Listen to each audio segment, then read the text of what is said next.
So, time you heard the truth. Here is the truth of the reason why things bond. Okay, so the real reason why things bond is because when you get atoms and molecule like atoms together and the atoms have electrons and these electrons have electronic magnetic fields associated with them and they interact, and if they interact such a way that the molecule can form. The molecule is a stable group of atoms. If they interact in such a way that the energy level goes down, you can form a stable molecule. And if they come together and there's an arrangement such that they don't, then the atoms and or molecules will not bond together. So it has to do, like I said, with the electronic and magnetic field of the electrons and then forming more stable lower energy levels. And of course, these stable energy levels almost always correspond to those rules that we talked about with Lewis theory, octet theory, and the Lewis octet theory. Oh, well, Lewis theory with the octet rule, and then the VSEPR. But they don't always. There's some new exotic combinations, some of these we'll talk about in this lecture. But that's really why things bond. And you're like, well, why don't you start with that? Well, this is a really kind of loosey-goosey definition, which involves a lot of mathematics. So the mathematics involved in calculating the electronic and magnetic field, it is to say the least, a big headache. It's a lot of math, a lot of advanced math. So you'd probably have to be at least a junior level in college beyond calculus to really understand. So get 3 or 4 semesters of calculus plus differential equations, then linear algebra, and then be able to pick up some complex calculus along the way to really understand the math that goes on in these. And it is, like I said, it's very complex. So, but we're teaching the old rules because using Lewis theory or VSEPR, you can make a very quick value judgment on something. And we even list, if you look up stuff on Wikipedia, if you look up the drugs on Wikipedia, I, for instance, have a sulfa allergy, and I can tell by looking at the Lewis structure of a drug whether or not I'm going to be allergic to it. And so it's still a valid theory. It's not perfect, but it's still very usable. But here's the truth of it, and actually you're only getting part of the truth today, but that is the absolute truth, that bonding comes from the electronic and magnetic fields of electrons forming new energy levels, and if those energy levels are lower than them just being still, or another molecule not being there, then the bonding will happen, and there'll be a reaction that will form. So, but we're going to talk about an approximation of this called linear combination of atomic orbitals, or LCAO. This is the LCAO approximation to molecular orbital theory. And it goes like this. So linear combination of 2 orbitals. So you have 2 hydrogen atoms. They both have 1s orbitals. They can either constructively interfere to form a bonding orbital, or they can destructively interfere to form an anti-bonding orbital. And this is what we mean by constructive and destructive interference. And something about this, you might see these symbols here. I've drawn them on the right. So you have, that's lowercase sigma. That's a sigma bond. Lowercase sigma, and that's a G. That means Gerada. And up at the top you have sigma star. The star means anti-bonding orbital. It has a U. That's Ungerada. That's German for symmetric and anti-symmetric. So the Gerada here, the symmetry of it's symmetric upon inversion. So if you look at the center and you flip the molecule, that sigma 1s is symmetric. But if you look at the sigma star, if you flip it, where you have blue, you have red, as I've indicated in that dot there. So that is asymmetric upon inversion. That's Ungerada. So if you go and you study more about it, you're like, what is this G and U? It's Gerada, Ungerada. And something else, the bond order is the number of bonding electrons minus the number of anti-bonding electrons divided by 2. So that's the bond order written as such. So hydrogen, here is the bonding scheme. You have the molecular orbital. So the other thing to notice, uh, and the atomic orbitals go away when you have two hydrogen atoms approach each other and then they form a molecular orbital. The atomic orbitals are gone. They left, and instead you have a molecular orbital. So now there's a molecular orbital, and you have electrons. Two electrons populate in the bonding sigma Gerada orbital, and the anti-bonding orbital is empty here. So, but because this is an electronic structure, you can do spectroscopy on this. So just like we do spectroscopy on atoms to look at the spectra coming from atoms, we can do spectroscopy on molecules and look at and probe their molecular orbital energies. So that's why you hear people say outlandish things like they talk about molecules in space. How do we know that there are molecules in space? How do we know there's methanol in these distant clusters of stars? It's because of the molecular orbitals. We can see the energies characteristic of methanol from there.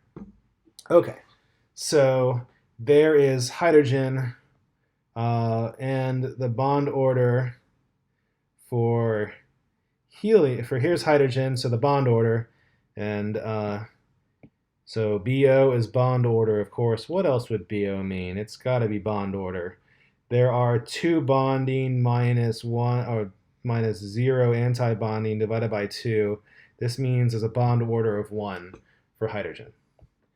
For helium, I'll get rid of this. This is the next point. Let's erase the whole thing. Okay, so helium, let's talk about, well, what about two other atoms? Say that we have two heliums approach each other. In this case, though, as the heliums approach each other, they will form a bonding orbital, anti-bonding orbital, and they will form as such. They have two bonding, so the bond order is going to be 2 bonding minus 2 antibonding divided by 2, and this is 0 over 2, which is 0, which means there is no bond strength in that, and that means that helium-2 does not exist. So we do not see helium-2, but this predicts, what about if we rip an electron off of helium? What if we have helium-2 plus? And this was something that the theory hypothesized, saying, hey, you know what? If we rip off an electron, though, from the helium, you could get a bond order. Bond order, we have 2 bonding, 1 antibonding by 2. This is a half. This is a positive bond order. That means a stable molecule. So we should be able to see helium-2 plus. And it turns out that we do. We can see helium-2 plus in the sun. So again, this is something that seems kind of weird. And you do get weird molecules. So one thing about molecular orbital theory, for instance, there's a molecule called H3 plus. You can take 3 hydrogen atoms and have and it can make a molecule. I've seen it. It's pink. I've seen it in a gas chamber. It's a pink molecule. It's kind of cool.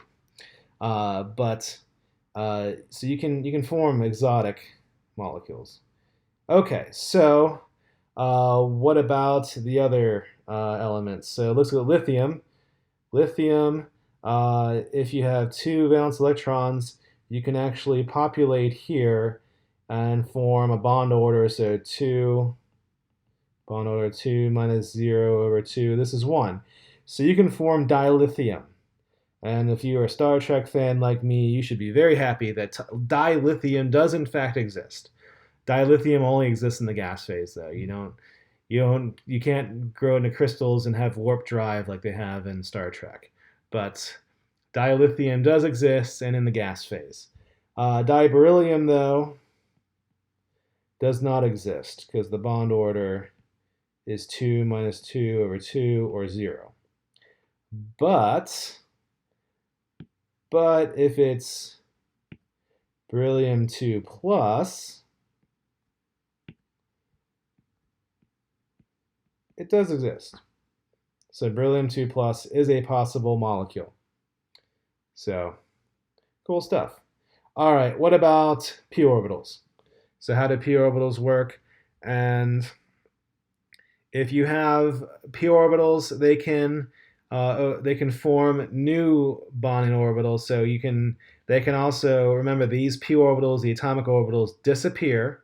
And okay, so I should also mention for this class, you only have to worry about homonuclear diatomics and only for sigma bonding. Okay, so what is homonuclear? Homo means same nuclear, and just for the sigma bonding. We're going to talk about pi bonding for molecular orbital theory.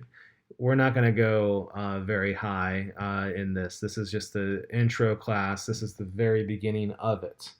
So, but okay, so we have 2p, 2p orbitals, and they can form a bonding and anti-bonding orbital. And this one, as I mentioned before, this one's going to be Gerada, and this is going to be Ungerada.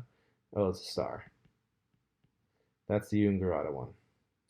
Okay, and how do pi bonds work? They can overlap that way, so the bonding is overlapping that way, and the anti-bonding is like the lobes are pointed away like such. And what's interesting about this now is that the symmetry changes. Symmetry is important because there's certain effects that can happen from symmetry. There's also spectroscopy. Symmetry and spectroscopy are very important. For something to be Raman active, it has to be symmetric upon inversion, for instance. So, and the same thing for this is just perpendicular to those. So those are the pi orbitals. Okay, so let's see if you're following. What has the highest bond order? Diberyllium, diberyllium plus 2, diberyllium plus 3. So you can figure out, but here's the answer. Here is diberyllium. This has a bond order of 0. This is plus. This is a bond order of 1/2. This is plus 2. It has a bond order of 1. This is plus 3. It has a bond order of 1/2. That has the highest one. Okay. So moving on, this is not testable yet. For future classes it is. I'm not going to test you on this, but here is the energy levels for them, and this has been done for you. This involves many calculations, but if you do the calculations and look at the interactions between the electronic and magnetic fields of the electrons and the many electron systems, and then you find out that for diboron, dicarbon, dinitrogen, the orbital diagrams organized as such, and dioxygen, difluorine, dineon, then have the following, the rest structure there. So you do not have to, this is something you do not have to memorize. Any molecular orbital diagrams will be given to you, at least in terms of relative heights and symmetry of them. But notice a couple things, that diboron is paramagnetic. Dicarbon is diamagnetic, dinitrogen is diamagnetic. Then we get to dioxygen, so diatomic oxygen. I'm just using the di to emphasize things. Diatomic oxygen is paramagnetic, so you have unpaired electrons. This means it should respond to an external magnetic field. Fluorine is diamagnetic, neon is not stable, it doesn't form. And this is what happened because molecular orbital theory predicted that oxygen is in fact paramagnetic. Therefore, it should respond to an external magnetic field. Because of this, valence bond theory was out, and along with it went VSEPR and pretty much all of Lewis theory as well. So science is tentative. Remember, science is tentative, and once we get a better explanation, the old explanation is no longer valid. And we still use it, although chemistry is unique. We're still using the old explanation just because it's easy to logic through it, and it's still very useful. Just in your mind, you have to realize, okay, atoms are not balls and sticks, and electrons are not dots. They're fuzzy clouds.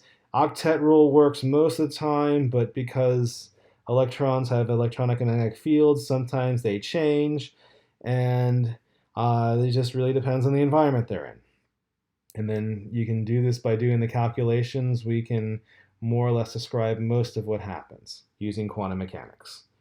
But that, of course, will be in the future if you study more quantum mechanics. And I can tell you, it'd probably be easier to go through the wizarding exams at Hogwarts because quantum mechanics, I think, does not make much sense whatsoever. But it's a lot of fun. I do encourage you to study it. It's certainly a worthwhile topic. Okay. So let's do some problems with molecular orbital theory. Draw a molecular orbital diagram. Determine the bond order for the N2 minus ion. Do you expect the bond strength to be stronger or weaker than the N2 molecule? Is N2 minus diamagnetic or paramagnetic? So N2 minus, this means we have 11 electrons. So we have 11 electrons. Here's the structure from the figure from before. So 5 from nitrogen. 2 times 5 plus 1 for the minus 1. So 1, 2, 3, 4, 5, 6, 7, 8, 9, 10, 11. So the bond order is number of bonding, and we have 2, 4, 6, 8 bonding, and 2, 3 anti-bonding. So 8 bonding, 3 antibonding divided by 2. This is 5 halves, which is 2 and a half. Okay, and N2 without that antibonding, so N2 is 3. So we expect this to be weaker than N2. That's weaker than N2. And see, stronger than weaker. Is N2 minus diamagnetic or paramagnetic? It is paramagnetic because it has that unpaired electron there. Okay, so let's see if you can follow. O2 plus, is this diamagnetic or paramagnetic? So similarly, we have 11 electrons. Oxygen 2 is 6, so 2 times 6 is 12, minus 1 is 11, and here is the molecule like that, and it has one unpaired electron, and because of this, it is in fact paramagnetic. So let me talk about a few more things. So this is I've written as O2 plus, and O2 plus is really nice because if you go to Alaska during the wintertime, and if there is a clear night and radiation from the sun, the radiation from the sun can knock off an electron from O2 to form O2 plus, and then combine that with the magnetic field of the Earth, you can get the northern lights. So the northern lights are from O2 plus and N2 plus from being ionized from radiation from the sun and then accelerated in the Earth's magnetic field. So if you ever wonder what the northern lights are, they're from that. So that's kind of cool. So that's O2 plus. So now here is O2, and now here, if you add another electron, this is known as a superoxide. So this is oxygen, this is known as a superoxide, and this is extremely reactive. And oxygen like this is known as peroxide. So peroxides are also very reactive. Superoxides are very, very reactive. They're very explosive. If you work with them, you have to use a glove box and push in a gas like argon or something like that into the glove box because it just reacts with everything. I've never worked with them, but I know that they're very hard to work with. Okay, and also not testable, but for your own education, how do you deal with heteronuclear, different nuclei? So what happens with heteronuclei is you see here, and the y-axis is the potential energy, that the oxygen's atomic orbitals are lower in energy because it's lower because the nucleus is more positive. So the energy levels are lower. And the energy levels are lower, and they can still interact, and they can form. Now, when these molecules interact, the atomic orbitals go away and the molecular orbitals form instead. So these are new molecular orbitals, and the atomic orbitals go away, and then they populate forward that way. So written there is a Lewis structure for NO. That, I mean, it's still a linear molecule, but it's just the electronic structure of it has changed. So you can use light and probe these orbitals, and this is exactly how it works, and it's predicted. It's predicted perfectly using quantum mechanics. Uh, but there's other circumstances. How about hydrofluoric acid? So in this case, though, um, the molecular orbital forms, but not all of them form. So fluorine keeps orbitals, keeps two of its orbitals non. It doesn't interact with the hydrogen. It keeps those electrons away. That's with the lone pairs where it keeps it. But the non-bonding orbitals, it'll bond with the p. The two s's and the two p. The fluorine does not interact. It just has one of the p orbitals and forms a sigma bond between the 1s and the 2p. Okay, so these are still diatomics. What about polyatomics?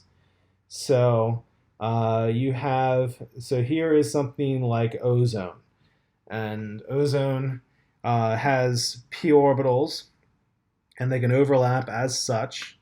And in the bottom one, we have all of them in phase. And then the middle one, there's two options where the molecular orbital can be in phase. One side can be in phase with the middle, and the other side is not, and so on. So there's two of these, and then there's also a node in that. This is known that, and there's two orbitals in that, the molecular orbitals. Those are known as degenerate orbitals. And then there is the highest one where it does not bond at all. There's no overlap. And this molecule is populated such that you have full shell in the middle orbital. That where the highest number of electrons, that's called the HOMO. That stands for highest occupied molecular orbital. And this is a degenerate HOMO as well. Degenerate just means same energy, so degenerate HOMO there. And then you have the LUMO. The LUMO is the lowest unoccupied molecular orbital. And using light or something, electrons can be promoted up into the LUMO. Okay, and the last thing I'll talk about is back bonding. I mentioned about what about this anti-binding orbital. And remember, we talked about this in chapter 8, we're talking about the shapes of the orbitals. So here is my drawing representation of the hemoglobin molecule. Hemoglobin actually has 4 irons, but it's basically a metal iron center with a bunch of carbon rings around it. But iron has the 3D orbitals, not like in that cloverleaf pattern. And also, a molecule like carbon monoxide has empty pi star orbitals. And one of the dangers of carbon monoxide is that it can actually form a covalent bond then with the iron in hemoglobin. And carbon monoxide binds more strongly to iron than oxygen does. And so because of that, carbon monoxide kills via suffocation because the patient can breathe, but the patient cannot absorb any oxygen into the hemoglobin, and that is where the death comes from. Is from not being able to breathe from suffocation. But this phenomenon, known as using the empty pi star orbitals, this is known as back bonding, and you can get things to bond to things very strongly. And this is another field that's known as ligand field theory, or crystal field theory. So if you go and take further chemistry classes, you can learn more about this in depth. So, well then, dear students, we are done with the lectures for now. So I We'll see you on the final then.